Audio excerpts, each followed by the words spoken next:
박희락 교수입니다.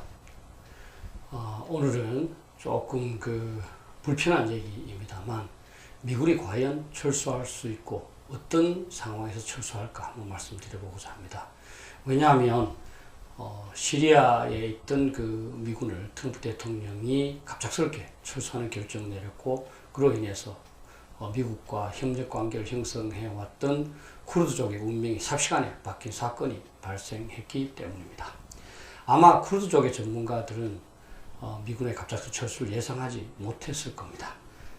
그러나 10월 2일 트럼프 대통령은 터키 에르도안 대통령과 전화 통화 후에 바로 철수를 결정을 했고 이로 인해서 쿠르드족의 운명이 결정됐습니다. 현재 쿠르드족이 맡고 있는 운명은 다음과 같습니다.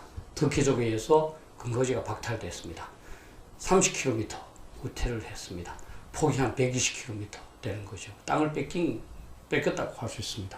두 번째는 이제 쿠르드족 자치를 실현해야 되겠다. 미국의 도움으로 실현해야 되겠다는 꿈이 증발하고 말았습니다. 그리고 다수의 사상자가 났고요. 그리고 이제는 적대적인 관계를 유지해왔던 시리아와 러시아의 자신의 운명을 위탁할 수밖에 없는 상황이 됐습니다. 이제 우리도 갑작스러운 주한미군 철수 가능성도 한번 생각해보지 않을 수 없습니다. 미군 철수는 언제 일어날까요? 당연히 두 가지 경우가 있습니다. 하나는 한국 정부가 철수를 요구하는 겁니다. 그러면 당장 미군은 철수합니다. 91년 12월 31일 필리핀 정부가 미국에게 철수를 요구했습니다. 그래서 92년도에 미군은 전부 철수를 하게 되었습니다. 현재도 미국과 필리핀은 동맹관계입니다만 미군은 필리핀 정부가 요구하였기 때문에 철수하지 않을 수 없었습니다. 두 번째, 미국이 결정할 건데요. 이때는 몇 가지 이유가 있을 수 있습니다. 첫 번째는 미국이 자신의 부담을 감수해야 되겠다고 결정하는 겁니다. 해외 주둔에 따라서 상당한 비용이 발생하거든요. 실제로 닉슨 대통령, 카터 대통령, 그리고 아버지 부시 대통령 때 미국은 주한미군을 철수하는 결정을 내렸습니다. 우리 정부가 계속 요청을 해서 주둔하게 되었습니다만 미국은 계속적으로 주한미군 철수를 요구하고 있었습니다. 두 번째 가장 중요한 것이 이제 핵전쟁 연료 회피입니다. 이것은 북한이 핵개발로 대두된 위험인데요. 만약에 북한이 미국의 본토를 핵무기로 공격하겠다 그러면 주한미군이 철수할 가능성이 높아집니다. 세 번째, 미군의 안전을 보장하는 것이 어려워질 때입니다. 이번에도 시리아에서 최초에는 터키와의 국경에 있던 50명 정도가 먼저 철수하기로 했습니다만 뒤에 있던 미군의 안전 위험 해자 트럼프 대통령은 1000명 정도의 미군을 다 철수하도록 결정을 했습니다.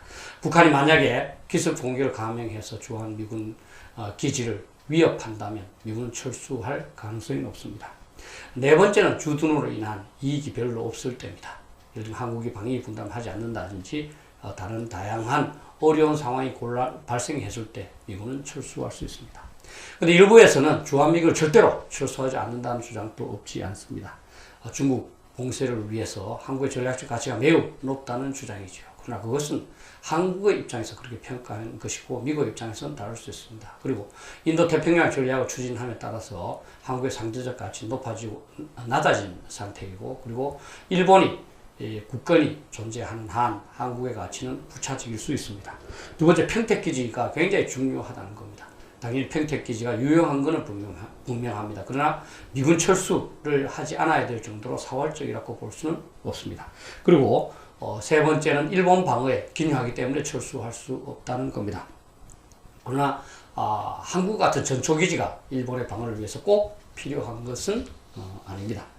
또 한국에 주둔하는 것이 미 본토에 주둔하는 것보다 더 싸다는 겁니다. 한국이 방위 분담도 하니까요. 그러나 실제로는 그렇지 않고요. 특히 중요한 것은 미군은 본토 주둔 병력을 굉장히 늘리려고 하고 있습니다. 그래야 생활 수준이 향상되고 우수 요원이 군대를 지원하기 때문입니다. 그래서 아들 부시 때는 5만 명 정도를 증대시킨다는 약속을 미군한테 하기도 했습니다. 이와 관련해서 제가 케이토 연구소에 있는 도구 벤도라는 박사의 말을 한번 소개하겠습니다. 그 사람은 이렇게 얘기합니다. 주한미군 철수를 요구하면서 미국은 큰 나라다. 한미동맹이 있고 없고가 그다지 중요하지 않다. 뭐 그렇게 한미동맹에 얽매이느냐 그런 말을 했습니다. 더욱 중요한 것은 주한미군을 철수하지 않는다. 이렇게 주장하는 사람들은 그 말을 책임질 수가 없다는 겁니다. 그래서 우리는 최악의 상황까지 대비하는 겁니다. 어떤 대통령은 북한이 핵무기를 개발하면 책임지겠다고 그랬습니다. 그러나 그 대통령이 책임질 수는 없는 사안입니다. 그래서 안보가 중요한 것입니다. 이제 우리는 소화적인 반미에서 탈피해서 미국을 활용하는 용미 차원에서 접근할 필요가 있습니다. 그래서 미국과 미군을 잘 활용하는 것이 우리의 이익인 거죠. 필리핀에서 주둔하고 있던 미군이 철수함으로써 필리핀 경제가 굉장히 어려워지고 남중국해와 관련해서 중국에 제대로 자신의 입장을 제대로 이야기하지도 못하는 그런 상황이 됐습니다. 이것을 반면 교사로 삼을 필요가 있습니다. 또 북핵 대응을 위해서 미국과 철저하게 공조할 필요가 있습니다. 미국에 대한 공격은 미국을 공격하려는 것이 아니라 미국을 한국으로부터 떼어놓으려는 북한의 노력이라는 것을 알아야 됩니다. 그리고 셋째, 방위 분담 등 미군 주둔의 여건을 개선하는 데도 노력할 필요가 있습니다. 일본이 한국보다 훨씬 더 안보 상황이 좋음에도 불구하고 미군 주둔과 미일 동맹 관계의 증진을 위해서 지혜를 발휘해서 잘 관리하는 것을 참고할 필요가 있습니다. 제가 예를 하나 들겠습니다. 여러분들께서 자본금이 10억이 있는데 90억 자본금의 친구가 동업을 했다고 한번 해봅시다. 당연히 100억 자본이니까 이익이 많이 나겠죠. 그러나 여러분들은 90억 자본금을 가진 친구 때문에 가끔은 자존심을 상할 수도 있을 겁니다. 그러나 그 자존심을 상한다고 해서 90억 가진 자본가와 이 결별을 한다면 여러분들은 결국 사업에서 실패하는 결과가 밖에 되지 않습니다. 따라서 90억 가진 자본가를 잘 활용하는 것이 지혜로운 겁니다.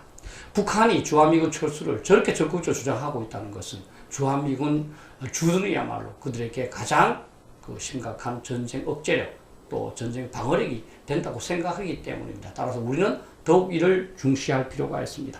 저는 젊은 세대의 장점은 감정에도 치우치지만 동시에 자신과 다른 생각을 쉽게 받아들일 수 있는 유연성이라고 생각을 합니다. 여러분들께서 지금까지는 어떻게 생각했던지 간에 한번 제 말을 들어보시고 조금 일리가 있으시면 거기에도 조금 공감을 해주시면 감사하겠습니다.